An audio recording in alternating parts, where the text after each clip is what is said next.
जब भेटैबे ना कइल तो लौकला से का भइल।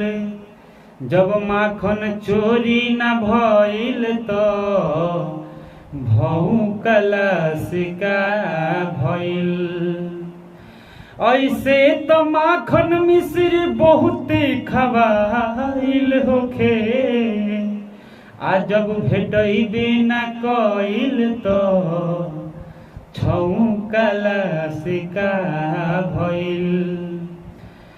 बड़ी मन करे खाए के मिश्री मलाई, लागे ऐसन समैया न फिर को बोआई।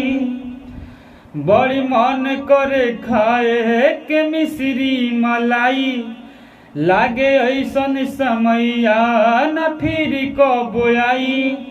आज बेहुड़ी में दूध माखन ढेर होई हो,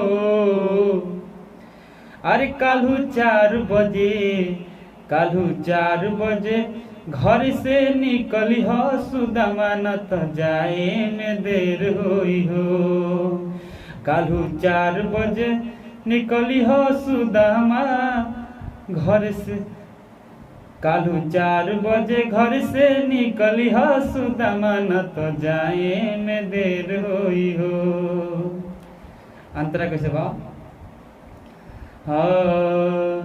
भैया सुदामा तू करी हो एगो काम हो, जागी जाइए गोपिया तो होई बदनाम हो।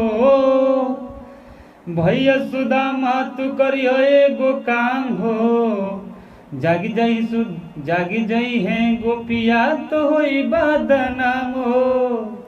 कि जौन भइल रहे गलती न फेर होई हो।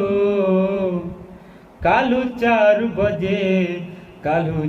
बजे घर से निकली हो सुदामा, न तो जाए में देर होई हो। काल्हू 4 बजे घर से निकली हो सुदामा, न तो जाए में देर होई हो। बड़ी मन करे खाए के मिश्री मलाई, लागे ऐसन समय न फिर को बोआई। बड़ी मन करे खाए के मिश्री मलाई, लागे ऐसन समय न फिर को बोआई। आज बेहुड़ी में दूध माखन ढेर होई हो, अरे काल्हू 4 बजे घर से निकली हो सुदामा, न तो जाए में देर होई हो। काल्हू 4 बजे घर से निकली हो सुदामा, न तो जाए में देर होई हो। काल्हू 4 बजे घर से निकली हो सुदामा, न तो जाए में देर होई हो।